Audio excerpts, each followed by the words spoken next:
Omi púpọ̀ tó bá jáde lára obìnrin nígbà ìbálòpọ̀, ìbéèrè pọ̀ lórí ẹ̀. Mo sì ti ṣe topic yẹn rí bóyá some 2 years ago, but ìbéèrè pọ̀ fún. Tí omi bá jáde lára obìnrin, ó túmọ̀ sí pé obìnrin yẹn gbádùn ìbálòpọ̀ yẹn ni. Ó sì túmọ̀ sí pé okó yẹn ó dé level bí tó yẹ kó dé lára ẹ̀, ó dé àwọn agbègbè tó yẹ kó dé. Fine, omi tó bá jáde lára is a sign of response. Ẹ má gbàgbé pé àwọn ọkùnrin náà máa ń wà spontaneous, obìnrin máa ń wà responsive ni. Sign pé obìnrin response sí touch ni. Now, ìbéèrè yẹn wá pé omi yẹn pọ̀ gan, ó fẹ́ tó ìtọ̀. Kì í ṣe ìtọ̀, omi ni. Tẹ́ bá kíyèsí omi yẹn, ẹ rí wípé kì í ṣe bí ìtọ̀ ló gbà jáde. All of these things kò ń ṣe nǹkan tó yẹ kéèyàn worry much nípa ẹ̀. Omi tó bá jáde lára obìnrin, either láti ojú ara ni àbí láti ọyàn nígbà ìbálòpọ̀, ó túmọ̀ sí pé ó gbádùn okó yẹn ni. Anywhere tómi bá gbà jáde, kódà kó ṣe imú, ṣóyé wa, mi ì sọ pé normal o, but tí imú, anywhere, omi tó jáde is a response. Báwo ló máa rí nígbà tó bá ń fọwọ́ kan obìnrin tára rẹ̀ ò respond? You will not feel okay, you will feel bad about it. So the omi that come out is a sign pé ara ẹ̀ ó respond sí n tó ṣe fún un. But omi tó bá wá pọ̀ tó ya tó pọ̀ yẹn, kì í ṣe ní téèyàn lè worry nípa fún un tó jáde lójú ara. Tọyàn náà is also a sign wípé gbogbo àwọn nerves, gbogbo àwọn neurotransmitter ara obìnrin yẹn ó wà responsive based on studies. But tí ọyàn yẹn, the only thing tó lè téèyàn fi lè worry nípa ẹ̀ ni pé tóbìnrin yẹn bá jẹ́ pé obìnrin tó ń wá ọmọ, bó ṣe ń dóko tómi ń dà lọ́yàn ẹ̀ yẹn, hormones ara ẹ̀ máa sọ fún ọpọlọ ẹ̀ pé ó ń tọ́mọ lọ́wọ́. Hormone tó ń trigger omi lọ́yàn is prolactin. Àwọn nursing mother wọ́n máa ń lactate from prolactin láti form lactation. So lactation yẹn ó túmọ̀ sí pé ọmọ ń bẹ lọ́wọ́ rẹ̀. So tí irú obìnrin yẹn tó bá jẹ́ni tó fẹ́ lóyún, ó ṣeé ṣe kó máa kí body system ẹ̀ máa interpret pé ó ń tọ́mọ lọ́wọ́. Ìta àtúnfilé wa tún fi gbogbo ẹnu sọ ni pé àwọn obìnrin míì wà tán ń tọ́mọ lọ́wọ́ ń tòótọ́, tán dẹ̀ tún máa lóyún lé ọmọ tán sì ń tọ́ lọ́wọ́. Bí body system bá ṣe react ni. But pé omi jáde lára obìnrin nígbà tá ń do obìnrin lọ́wọ́, ó túmọ̀ sí pé obìnrin gbádùn okó yẹn dáadáa ni. Ṣé ẹ báyìí nísìn? Omi tó gush out yẹn is a reflection pé àwọn neurotransmitter ẹ̀ wọ́n wà responsive. Fine, èèyàn tó béèrè yẹn sọ pé ẹlòmíì tóun bá ṣe bẹ́ẹ̀ omi yẹn kì í pọ̀. Ara yàtọ̀ sára. Ìwọ tó bá bóyá oníyàwó tó pọ̀, ó wá ń bá kan sùn, omi ò pọ̀ lára ẹ̀, the other one omi pọ̀ lára ẹ̀. For example, àwọn tán bá ga òbó wọn máa ń fò sókè ni. Ó possible kó ṣe pé the same okó tó fi dó èèyàn tó ga, okó ẹ̀ lè má kan gbogbo àwọn agbègbè tó yẹ kó kàn lára ẹ̀. That same okó tó fi lọ dó èèyàn tó kúrú, okó ẹ̀ máa kan gbogbo ibi tó yẹ kó kàn lára ẹ̀, because àwọn tán bá kúrú òbó wọn máa ń sọ̀kalẹ̀. So the length or the depth tó wà able láti reach pẹ̀lú èèyàn tó ga, you might not be able to reach that level pẹ̀lú èèyàn tó kúrú, so o lè expect the same response. Tómi yẹn ò bá ti rùn, that's another point. Tó bá ti rùn, tó bá ń rùn, tó rùn yẹn wá offensive, a lè máa suspect infection, okay, go and see doctors and nurses. But tó bá ti rùn, tí ò dẹ̀ ní bad smell, tí ò ṣe pé kíní, is not a problem, is nothing to worry about. Then ẹni tómi dà lọ́yàn ẹ̀ náà is a sign of response. Body system yẹn ó ń respond sí bó ṣe bá obìnrin yẹn ṣeré tó, òun ni. Then a dẹ̀ sọ pé ọkùnrin gbúdọ̀ bá obìnrin ṣeré dé level bí tí gbogbo àwọn hormones ẹ̀ máa relax, tó máa relax láti má jẹ́ kí ìbálòpọ̀ yẹn kó fa pain fún obìnrin. Ṣó yá báyìí nísìn? So tí ò bá ti rùn, just like I've said, it's nothing to worry about. Obìnrin tí ò bá kí ń ṣe omi dáadáa, even obìnrin tó jẹ́ virgin gan tí ò mọ ọkùnrin rí, tó bá ovulate, tàbí maybe you talked about sex or you read about it or you see something that can trigger your feelings, wàá rí pé ara ẹ máa tutù. Ìyẹn ò sí nínú ẹ̀ṣẹ̀. Ṣé a báyìí nísìn? So tó bá ti bá obìnrin ṣeré dáadáa, expect kí fluid pọ̀ lára ẹ̀. So obìnrin tí ò bá ní fluid gan is not good enough. Then torsion, testicular torsion. Ó jẹ́, mo ti ẹ̀ ń kọ̀wé kan lọ́wọ́ lórí torsion yẹn. Myself and one mommy nurse, she's a senior nurse in one of our teaching hospital àjọ ń kọ̀wé yẹn, testicular torsion. Recently mo réyàn kan tó nírú case yẹn tó send voice note sí mi, but mi tí ní permission láti gbé voice note yẹn sí online.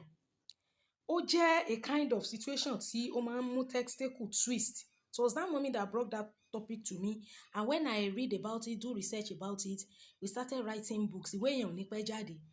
Èèyàn tó bá ní testicular torsion, ó mean pé iṣan yẹn ó lọ to the extent pé the vein tó gbé àtọ̀ láti ibi epididymis, which is the sorest site yẹn, vein tó gbé àtọ̀ láti ibẹ̀ tó gbé kọjá lọ sí vas deferens, tó gbé lọ sí seminal vesicle, tó wá gbé jáde through urethra. That channel ó ti twist, ó ti lọ. Irú àwọn èèyàn bẹ́ẹ̀ yẹn wọ́n máa ní complications. Then ẹni yẹn ní wọ́n bóun remove ẹ̀, ó wá kọ ẹyọ kan bẹ́ẹ̀ and some other things, but the thing is that àwọn ọmọdé ló sábà máa ń ṣe láti kékeré. So tá bá bí àwọn ọmọkùnrin, ẹ jẹ́ ká mọ mójútó wọn. Ẹ má jà mọ́ lọ ẹpọ̀n wọn unnecessarily. Ẹ dé pampers fọ́mọ, ẹ tàǹbà fún normally. Ẹ bá ti ń twist kíni, ẹ má gbàgbé pé àwọn veins yẹn wọ́n ṣì wà so fragile and thin. Iṣan tínrín ló dẹ̀ gbé kíní yẹn mọ̀. By the time tí àtọ̀ bá rìn bọ̀, tó bá ti kúrò ní epididymis, tó dé vas deferens, ó dé seminal vesicle, ló tó máa jáde. Is a channel. So time tó máa gush out yẹn, iṣan tó máa travel through, that iṣan is a very tiny one. So please, àwa tá bá ní ọmọkùnrin, let us take care of them. Tán bá ti ṣe circumcision fún wọn, tó kó wọn ti jiná, ẹ má mọ indiscriminately mọ fọwọ́ kan ara wọn. Is very fragile. Testicular torsion yẹn ó máa ń ṣẹlẹ̀ sí àwọn ọkùnrin tó jẹ́ pé ẹpọ̀n wọn máa ń lọ, ó dẹ̀ máa ń fa pain fáwọn míì. At times it might even require surgery in order to remove the pain. So àwọn tó bá ṣe, let them try and see doctor. Then mo gba ìbéèrè kan lórí update tí mo post pé would you rather remain single and reach menopause or be a second, third and fourth wife and be called husband snatcher? So so many sisters came to my DM to ask question. You see, all of these things tá à ń sọ yìí kì í ṣe pé bóyá ẹ̀ṣẹ̀ ni, ṣùgbọ́n devil ó mọ̀ọ́mọ̀ make kí polygamy rí bí ẹ̀ṣẹ̀ in order to do what? To allow fornication and adultery. Káwọn èèyàn ó lè mọ̀ ṣe zina, kí wọ́n lè mọ̀ ṣe panṣágà. Nevertheless, ìwọ tó mọ̀ wípé èèyàn tó fẹ́ lọ fẹ́ ó ti ní ìyàwó rí. Are you sure pé ẹni yẹn ó ready láti fẹ́ ìyàwó mi? Because gbogbo àwọn ọ̀rọ̀ tó ń sọ fún ẹ yẹn, tókùnrin yẹn ń sọ yẹn, gbogbo àwọn kinní kì í rí bẹ́ẹ̀ mọ́ o. Wọ́n tan rẹ̀ o. Kì í rí bẹ́ẹ̀ mọ́.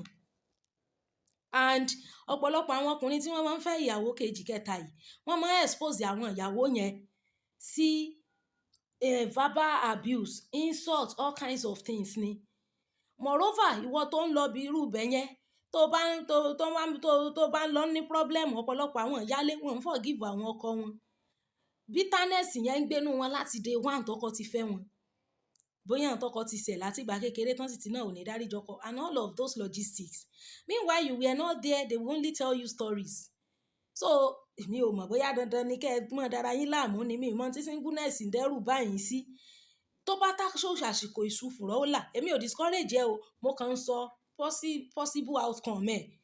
Mo sì ní àwọn èèyàn ní DM tó ṣe wípé ẹlòmíì miscarriage kò jẹ́ ó gbádùn. Ọmọ kan tẹ́lòmíì bí gan ó tún padà náà ni, ọmọ ń padà kó ń bẹ́ẹ̀ ni. Àwọn ìyálé yẹn á make sure pé àwọn frustrate ayé ẹ̀ débi wípé singleness tó lóṣù ọ̀hún ibẹ̀ ló máa padà sí. I'm telling you. So èmi ò mọ̀ tí tó bá mọ̀ pé o fẹ́ lọ sí second, third or fourth, ìwọ náà mọ̀ bó ṣe dirú ẹ tí ó kùn. Torí èmi ò mọ̀ tí ẹ̀ ń wá kiri. So àwọn ìyálé yẹn wọ́n máa ń believe wípé they have 100% right to àwọn ọkùnrin yẹn. Àwọn ọkùnrin yẹn náà sì rè tó bá dé lọ́la tó bá sọ fún ẹ pé ìyàwó òun ti yí wà padà, ìyẹn ìyálé òun tó ló ti yí wà padà, ibo ló fẹ́ fojú sí? Tí ò bá sì sọ fún ẹ bí ṣe ló pọ̀ tì tí ọ̀wọ́ wá mọ́ ni, mọ̀ pé the whole society will believe wípé Ọlọ́run ló mú ọ, pé wọ́n náà rọjọ́jú ràn ni. Wọ́n ní sọ wípé àṣebọ́kọ ló wá fẹ́ ìyẹn fáwọn tán fẹ́ wọlé ní ṣùlọ́kà tí ì ṣe wípé hàn side chic hàn baby mama o. Normal ìyàwó tá a fẹ́ wọlé nísìn, àmọ́ ìyàwó tán fẹ́ wọlé tó ṣe pé ọmọ 3 ọmọ 4 lọ́kọ padà pátì pé tọmọtọmọ nígbà tí ìyálé ti gbé ìwà áńgẹ́lì wọ̀. So rò dáadáa kó tó ṣe, tó bá ti mọ̀ wípé o ní, because ọ̀pọ̀lọpọ̀ àwọn ìyálé wọn ń forgive àwọn ọkùnrin yẹn bí mo ṣe sọ, wọ́n á dẹ̀ make sure pé àwọn frustrate ẹ̀ out kán lè rí ìyà tán fẹ́ fi jẹ ọkùnrin yẹn fi jẹ́. Torí mi ọmọ tí ń kan yín lójú dẹ̀ àwọn teenagers wa ẹ jẹ́ ká mọ̀ train wọn ní self control, how to keep themselves, how to remain a chaste, because tí èèyàn bá gbé ìgbé ayé tó dára láti ilẹ̀ wá, o mọ nǹkan tí kádàrá tó ní fún ẹ, you don't know the time tí Ọlọ́run á ní kó settle down in life. Tí ò bá ti sí self control tó o lè ní o fẹ́ live life ẹ láì jẹ́ pé o bá rókùnrin kan tó ń dó ẹ, wàá discover pé problem ló máa já sí, especially fún èèyàn tó jẹ́ young lady tó yẹ pé ó sì wà ní stage pé kò tiẹ̀ concentrate ní nǹkan tó ń ṣe. Bí àwọn teenagers yìí, let us teach them self control, because you don't know, o mọ ibi tó rí ń gbẹ́sẹ̀ rè, o mọ ọdún tọ́lọ́run á ní wàá ṣẹ̀ṣẹ̀ wá lọ́kọ. Bẹ́ẹ̀ tó bá ti sí self control due to the lifestyle tó ti gbé láwọn ìgbà kan, you might not be able to endure. And àwọn ọkùnrin yìí ẹnu wọn máa ń dùn, especially àwọn tán ti máa ń níyàwó ńlé yẹn, most of them àwọn àti ìyàwó wọn ò jà, most of them nǹkan tó fà tí wọn fi rójú ìyàwó ńlẹ̀ mọ́, ìwà burúkú tán wù ló jẹ́ kí ìyàwó misbehave sí wọn. Most of them gan wọn ní emotional maturity àbí capacity láti sọ pé àwọn fẹ́ méjì mẹ́ta. Ẹlòmíì kàn ń wá òbò tí ó fi charge okó ẹ̀ ni, torí tóbò bá pẹ́ ńlé kì í lè kó mọ́ tààrà, so tó bá sì róbò tuntun ó sì lè charge okó ẹ̀, charging yẹn ò dẹ̀ kí ń pẹ́, ẹ wá ti lo bí sometime á rọra fiẹ́lẹ̀ á padà sílé ẹ̀ ni. So rò dáadáa, torí mi ò jẹ́ dandan lọ́kọ, èmi ò mọ tẹ́ ń wá kiri tẹ́ ẹ̀ lè gbégbé ayé yín, kò síbi tán kọ́ sí pé tó bá dóko o máa kú, it's not researchable. Kò ń ṣe gbogbo obìnrin tó wà láyé náà ló máa marry àbí tó máa ní ọkùnrin nínú life ẹ̀. Bẹ́ẹ̀ tó bá ti mọ̀ pé ṣé o mọ̀ wọ́n ní tágbà jẹ tẹ́lẹ̀ ẹkùn, ó ní tágbà jẹ tẹ́lẹ̀ ẹkùn kó tó ṣe inú gbẹndu, tó bá ti mọ̀ wípé o máa di ẹrù ẹ tó máa pé tó tó àwọn àgbà lọ tán bọ̀ dìrù tí ó pé, o lè lọ sí second third fourth. Ṣùgbọ́n ohun tí ó ṣẹlẹ̀ ń bẹ aftermath effect ẹ̀rọ àìmọye irú wọn, àmì second wife tọkọ fílẹ̀ pẹ̀lú ọmọ mẹ́rin, ọmọ mẹ́ta, tó ṣe pé ìyálé tó ní ọ̀daràn ló padà lọ bá later in life. Ọlọ́mọdé olùsì gbogbo táìmù tó dẹ̀ lọ fẹ́ yẹn, Ọlọ́run lè ní kó jẹ́ pé gbà yẹn wá ní ẹni tiẹ̀ tí ó wà dé. Then ẹ̀yin tẹ́ ẹ̀ ní àwọn obìnrin lára náà, ẹ mọ̀ bí táwọn ọmọ tí náà ó rìn dé, ìwọ tó níwọ náà lọ kọ́kọ́ fẹ́, ọkọ lè kú at any time, ìjà lè ṣẹlẹ̀ kó ṣe wípé o máa kúrò ń bẹ̀. Ìwọ tó dẹ̀ ti dàgbà tẹ́pọ̀ tí bímọ bí mẹ́ta bẹ́ẹ̀rin, o lè expect pé ó jẹ́ young guy náà ló fẹ́, wọ́n lọ padà lọ fi wọ́n náà kọ ẹnìkan lọ́rùn bí kan ni. So ìwọ̀nba ni ẹjẹ́ á mọ̀ fayé ni ara wa lára mọ́, fún ìwọ tó bá mọ̀ pé you don't want to stay single, torí mi ò mọ̀ tí ẹ̀ ń wá kiri. Ṣé àbáyé ní ìsìn ọkùnrin yẹn lè sọ fún ẹ pé kó má worry, àmọ́ kì í rí bá mọ́, kì í rí bẹ́ẹ̀ mọ́ o. Wọ́n ti ẹ̀gbọ́n kankan tọkùnrin yẹn ń sọ, because náà ọkùnrin tó fẹ́ fẹ́, he might just be saying all of that to have you. Tó bá dẹ̀ yá tó bá lose tíyàwó ẹ̀ yíwà padà, ìwọ ló máa lose, because ìwọ ló máa lọ bí òfin gbogbo ẹnu sọ fún ẹ gan. Èmi ti rí situation tó yẹ pé ìyálé àtọkọ náà padà sowọ́pọ̀ léyàwó lọ.